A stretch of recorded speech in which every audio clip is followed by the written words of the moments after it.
Welcome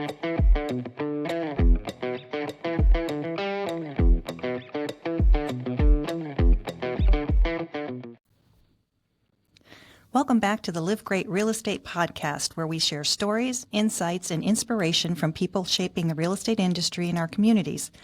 I'm your host, Dani Hallsell, and today I have the honor of sitting down with someone very special, my colleague, mentor, and friend, Diane Crouch, owner and team co-leader of LIVgreat Real Estate. Diane has a fascinating journey from her personal history and a family story to the first steps into the real estate investing, and now leading our team in partnership with Place. She's a leader, a business owner, and a role model in so many ways. Diane, thank you for being here. Thank you so much for having me. I'm excited. Let's start at the beginning. Before real estate, what were you doing and what was your season of life like? So before real estate, I was a stay-at-home mom for 13 years. Before that, I was a history teacher. Oh, okay. Yeah, so I taught history, and I had no intention of being a stay-at-home mom at all. I was always kind of like, women shouldn't have to put their careers on hold, and I'm not going to stay home with when I have a family and all this kind of stuff. And then as soon as I had my first child, that all got flipped on its head. Changes pretty quick. Yes.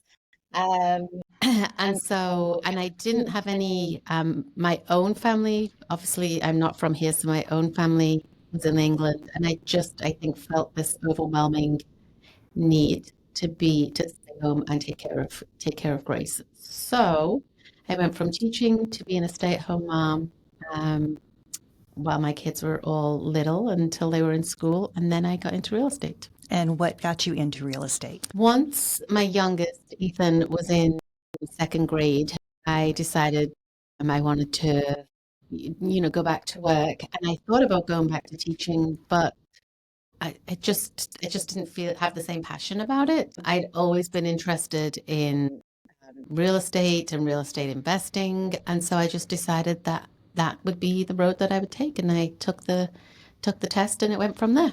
Excellent. Can you tell us about your very first investment property experience? What was it like, and the challenges, and what surprises did you run across? Yeah, so my husband and I had thought about investing several times, and just due to one reason or another, we had never really gotten around to it.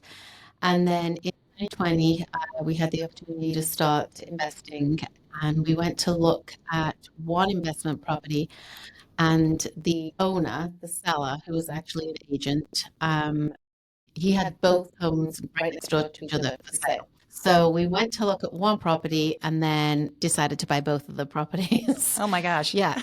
So you jumped right in with both feet. We did. And those properties were right next to Eastern Michigan University. So one actually housed the girls' swim team, and the other was 2 units, and that housed two different couples in there. So those 2 particular properties, those were our first 2 investment properties.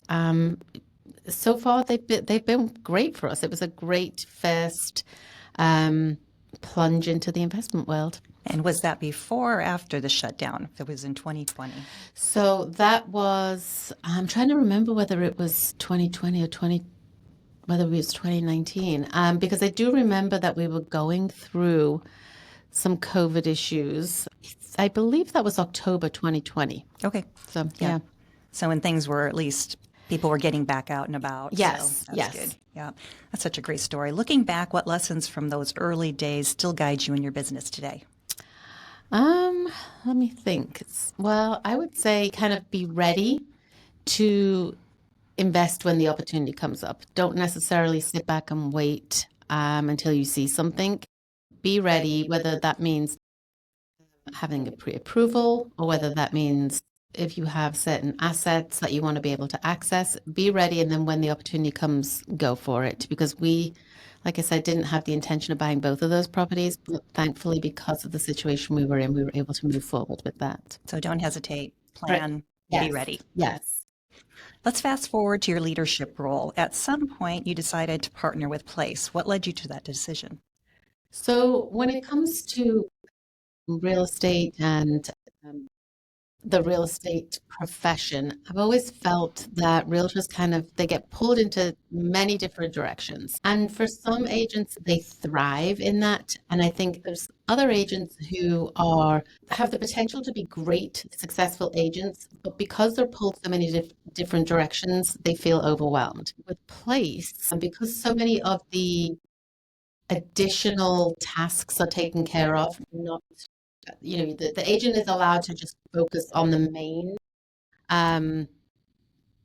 aspect of their job, I guess, which is taking care of their buyers or sellers, their clients' needs. And place allows us to take care of those other aspects of the profession. So for me, it seemed like a very natural progression as our team began to grow, to partner with an organization that could provide those services for the agents on our team. Yes, I agree. How has that partnership changed the way you run your business and serve your clients? Yeah, well, as a team owner, I see that I have two clients. The first one is if I'm working with a buyer or seller, they would be my clients. And then secondly, as the owner of the team, it would be the agents. So when it comes to actually working with or serving the agents, I look at each agent on our team as a partner, as opposed to just a team member. And I like to look at their business as very individual businesses. Each agent on the team has their own individual business, and that individual business has its own needs. And what Place allows us to do is tailor the needs of each of the agents on the team to really elevate their skills and help them grow the business that they want to grow. So there's the one big business team, but each person is kind of focused in their own area for what they really enjoy doing. Yeah, because what might work for one agent doesn't work for another, because we all have different skills, totally different skill sets. Some people love to get on the phone and talk a lot and make a lot of cold calls. Other agents, they would absolutely hate that, and they prefer to go out to events or networking. There is no right or wrong way. And I think being able to offer agents all those different options is the best way to help them grow in their business. Perfect. Well, that answered my next question, which was what opportunities has it opened up for you and your team? That is excellent opportunities. Yeah, absolutely. I mean, there's so many different, whether it's educational pieces or software that can help the agents grow. Us as a smaller LIVgreat team would not be able to provide all those opportunities that Place can. So it allows us to offer a variety of different software, techniques, trainings, so many different things to the agents to help them grow the business, however that looks to them. Right. Well, I'm just getting started and it is amazing. Well, good. One thing at a time. Yeah. And for someone listening who may be curious about joining Place, what advice would you give them? I mean, feel free to reach out. I'd be happy to tell them more about the company and how it can help them grow their business, whether they feel like their business would be a good fit for the Place model. Just feel free to reach out to me. You can look them up online, but there's nothing better than talking to somebody who's kind of gone through the process. So I'd be happy to help. And we'll make sure we have your contact information in the show notes at the end. Now, I'd love to step outside of the real estate business for a minute. Tell us a little bit about your family and the role that they played in your journey. Yeah. So I've been married to Matt for almost 28 years. We have 3 children. Grace is 25, Caleb is almost 23, and Ethan is 19. So they have they've kept us very busy. But yeah, I mean, we love to, as I think we're a very close-knit family. We love to spend time together. We love to go on vacations together. And I see real estate as, my husband is a fire investigator, and before that he was a firefighter. And he's always worked a lot. And when I stayed home with the kids, and when I took the leap into real estate, for me initially, it was just kind of extra for us to be able to go on vacation, that kind of thing. But it's really opened up into something that I wasn't expecting. And it's allowed me to dream much, much bigger than I ever did before. And I think being able to pass those lessons onto my family has been the biggest gift that real estate has given to me. And definitely, I hope that I can kind of inspire my kids to be able to do what they want to do. Well, and on both sides, you're empowering your daughter as a Yes, female entrepreneur, and you're teaching your sons the respect of a woman who can have her own business. right, And exactly. Yeah. what brought you to the United States, and what was the transition like? So my husband was the ultimate reason. I was actually visiting my dad's sister many years ago, and my cousin used to date my husband's best friend. And my husband's best friend came to my my aunt's house looking for my cousin who was not there. Sorry, Matt came to my aunt's house looking for his best friend, who was not there, but I was there. So we just kind of bumped into each other. We were both we were both in college, both not looking to be in any kind of relationship, but we stayed in touch. And the following year, I ended up coming over. I finished college, and I thought, I have like 90 days. I'll just go and see if anything kind of comes of this little romance thing. And So you stayed in touch when you went back to school, both of you. yes, we stayed in touch. Lots of letters, lots of phone calls. No internet then, obviously. So I was it going to was, say, you want to tell them what a letter is? yes. Yeah, lots of letters, lots of phone calls. Yeah, and so we stayed in touch, and I came back and we got married very quickly. It was like the show, that 90 Day Fiance. It was like that before it really was a show. Yeah. We had 90 days to get married, otherwise I would have to go back home, and we didn't want that to happen. So we just said, well, let's just do it. So we did. That's such a great story. Yeah, Oh my God. yeah. Right now, I would kill one of my kids if they did what I did, but here we are all these years later, and it worked out. And you're a great couple. And so, Oh my gosh. Looking back, how has coming to the United States shaped who you are today? Do you think you'd be different if you'd have stayed? I think so. I don't know whether it's specifically the United States, but I would say um, being exposed to the whole entrepreneurial lifestyle and being given the right environment to have big dreams and go after those big dreams, I don't know whether I would have had that so much at home. I know I didn't when I was growing up. Whether that would have changed over time, I don't know. But definitely over the last several years, the environment and the people that I've had access to have really allowed me to take my life down a path that I don't think it would have gone before. That's interesting. So something that really stands out about your story is your family military service. What was life like for you while Matt was deployed? Yeah. So he was in the military. He was in the Army full time when he left high school for a couple of years.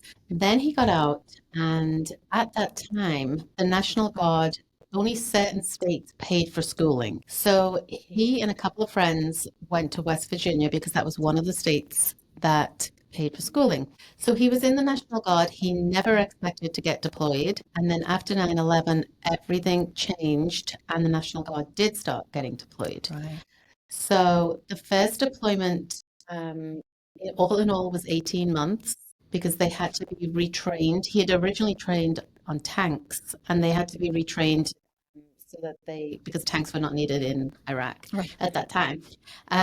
So he was originally gone for 18 months.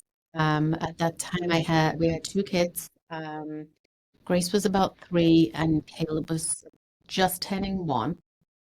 And then the second time he went, we had 3 kids, and Ethan at that time was 2. So it was extremely challenging, especially because being in the National Guard was not the same as being full-time military, where you're living on a base and everybody's going through the same thing, and the kids are going through the same thing, and the spouses are going through the same thing with their spouse being gone. You're at home by I'm at yourself home with in 3 a kids. in a community that doesn't have that level of support. And maybe things are different now, but then it was very isolating. And I had a great support system, but still there wasn't other moms, wives, husbands going through the same thing. Right. So it was definitely a very challenging time. Yeah. Oh my gosh. How do those experiences shape your resilience and perspective as a person? Um, Resilience, I would definitely say, was shaped. It just seemed like when the deployment started, it just seemed like such a I don't know, like the time frame seemed like it would be forever. And it would be easy to kind of just sit and dwell and get depressed. But I had little kids, and so I just had to get up, go through the day, do the things, stick to a good routine, and just day after day after day after day. Did you have communication while he was gone, or was it limited? So the first time he was gone, um, it was very limited. He would have to stand in line to call home, and he would usually call home about 2, 3 o'clock in the morning.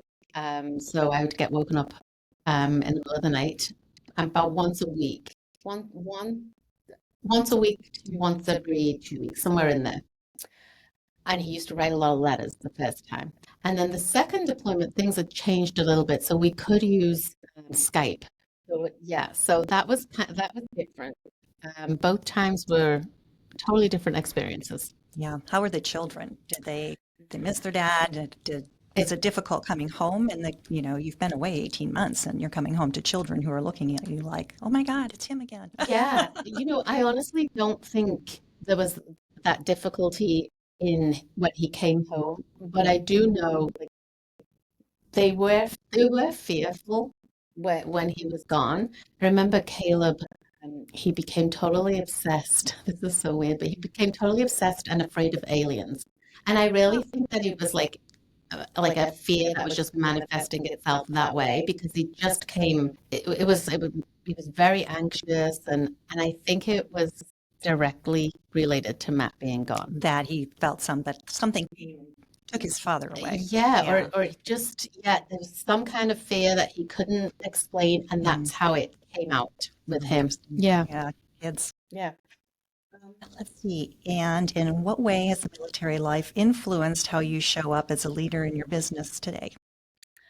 I would say just whatever life throws at you, whatever situations. I mean, there's so many difficult things that get thrown at you, and life goes the way we're not anticipating. And like you say, just showing up. It doesn't have to be show up perfectly. It doesn't have to be show up and do everything well, but just get up and show up. I think that's what's important. That's a good one. Now, when you're not running your business, I know you enjoy your family. What do you guys do? We love to do anything outside. We like to go, excuse me, we love to go hiking.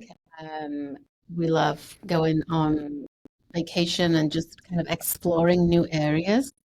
Um, we like to ski and snowboard, although I'm the worst out of all of them, but I don't care because I love it. So we have a place up north and we go up there and ski as a family. We live on a lake, so we like to go out on the boat and fish and swim and anything outside. I love it. And Yeah. what is your favorite vacation that you've ever taken? We went to, it was in 2020, summer of 2020. We flew out to Vegas and picked up an RV. And then we did all of the national parks over 10 days around Nice. Utah, and stayed in like about 6 different places. And I just loved the national parks out there. Everyone was so different and just spectacular. And that was That's a fantastic vacation. yeah, and it was the parks were not full because it was during COVID, so Right. it was lovely. We rented our first lake house during COVID just to stay vacation. And Yeah. then the next year we were going to go back because it was so much fun and everything doubled. So Yeah. stay. Well, as a wrap up, I've got a few reflective questions for you. If you could go back and give your younger self one piece of advice, what would it be? Um, don't doubt yourself. I think for me, for so many years, I would second guess myself and I would think that people had something I didn't have, or I wasn't smart enough, or they had it all figured out and I didn't. Um, and as I've gotten older, like just do it. Don't doubt yourself. Don't second guess yourself. Just do it. It doesn't have to be perfect. Just do whatever it is that you want to do. I agree with that. And what's the legacy you hope to leave your family and for your Live Great team? Have big dreams and go for it. It doesn't matter what anybody says or whether they tell you that you can do it or you can't do it. Just dream big and do what it takes to make your dreams come true. That's what makes you such a wonderful leader. Well, thank you. And finally, what's next for you in your business and just in life in general? Yeah. So from a business aspect, we would love to help more agents grow the business that they want to grow. I feel very blessed to be able to be in this business and to have the life that we have. And I want to be able to pass that on to other agents. For from a family perspective, we're basically at that point where we're helping our kids launch their adult lives. And they're not 100% there yet, but we're in that stage of helping them get there. And it's fun. It's fun to have totally different relationships with your adult children than when they were young. So it's definitely a fun time. Yeah, I agree. My daughter's 20 and I miss the little voices. Luckily, we have a lot in our neighborhood that we run around now. So cute. But at 20, it's a totally different relationship and it's so much fun. Yeah. I mean, it's just watching them become who you would never guess they were going to become when they were born. Yeah, So, exactly. Yep. well, and I'm going to throw one in here that you didn't even know I was going to ask. So being a person who believes in manifestation, what are you working on right now to manifest in your life? What am I manifesting right now? I am manifesting a huge business. And like I said, helping other agents have the business of their dreams.